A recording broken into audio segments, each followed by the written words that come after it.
Nós estamos aqui buscando entender o que Deus tem para a nossa vida. Acima de tudo, porque durante muito tempo a gente olhou para a igreja evangélica, olhou para pessoas que amam a Deus, olhou para pessoas que muitas vezes pagam um alto preço ao Senhor e não conseguem avançar na vida, não conseguem prosperar. E quando eu falo prosperar, querido, eu não falo de ficar rico, não.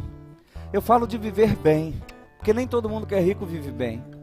Nem todo mundo que é rico tem um bom casamento. Nem todo mundo que é rico tem filhos abençoados, amém?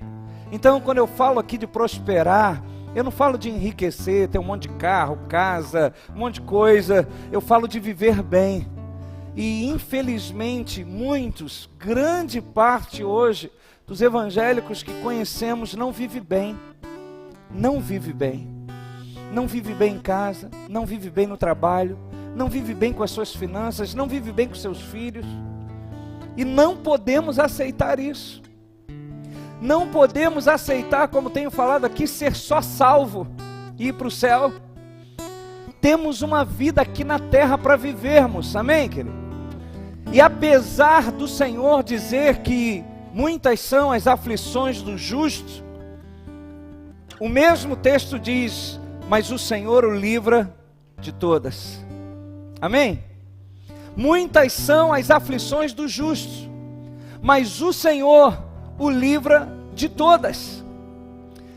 No mundo tereis aflições, mas tenha bom ânimo, eu venci o mundo. Então, sempre há uma promessa de que nós possamos viver o que Deus tem para nós aqui nessa terra, e não apenas no céu. E isso é possível, apesar de nós. Amém?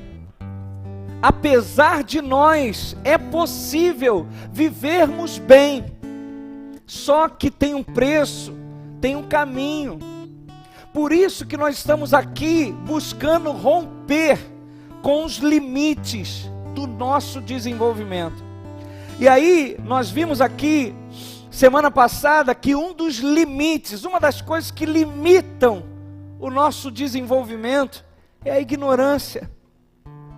Se a gente não tem conhecimento das coisas, a gente não sabe a decisão certa a tomar.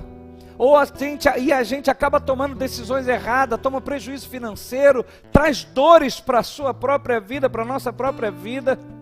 E nós vimos semana passada aqui, como que a ignorância tem destruído tantas pessoas, e como que o diabo, amados, tem aproveitado a nossa ignorância para nos manipular, para nos paralisar, para impedir que sonhos e projetos tremendos de Deus aconteçam na nossa vida. Por isso que eu espero que você tenha tomado uma decisão de deixar de ser ignorante, acima de tudo, com relação àquilo que Deus tem para a tua vida. Porque, como falei aqui, sempre seremos ignorantes em alguma área.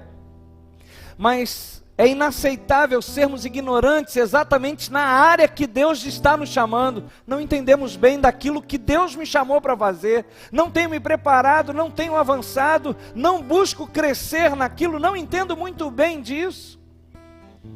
Então nós temos visto aqui que muitas pessoas têm deixado de romper, crescer, porque falta luz, falta conhecimento.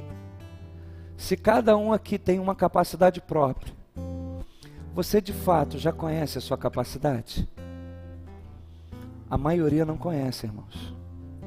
A maioria nesse tempo todo está deixando a vida levar. Os anos estão passando, não se conhece ainda. Qual é a sua capacidade? Você é capaz de fazer o quê? Muitas pessoas, pastor, eu sei fazer isso, sei fazer aquilo outro. Não. Qual é a sua capacidade? Você tem capacidade para quê? Você tem capacidade para quê? E olha só, para a gente não errar, porque às vezes a gente erra, e a Bíblia mesmo, quando fala de chamado, diz assim, que os outros nos considerem ministros, porque é fácil eu falar, eu sou pastor, eu sou isso. Paulo fala assim, que os outros nos considerem. porque o nosso chamado é visto pelas pessoas, é reconhecido, tem que ser reconhecido pelas pessoas. Então eu dei uma dica ao pessoal, olha só, procura quem está à sua volta, pessoas que te conhecem, e pergunta para testificar, olha só, eu acho que eu tenho essa capacidade, você vê isso em mim? Agora olha só, irmão, esteja aberto para ouvir, olha só, eu não vejo não. Quero falar para você que está em casa, pensa nisso, querido, responda a essas 3 perguntas. Você já conhece a sua capacidade? O que você tem feito? Como é que é o nível de comparação? O quanto a produção do outro te afeta? Busca Deus hoje, porque isso pode se tornar uma doença, que pode trazer muitas dores a você e pode inclusive levar você a viver de aparência. Eu quero te abençoar. E que o Senhor, em nome de Jesus, acenda a luz aí onde você estiver. E que você ainda hoje procure consertar aquilo que precisa ser consertado. E buscar romper com esses limites do seu desenvolvimento. Que Deus te abençoe.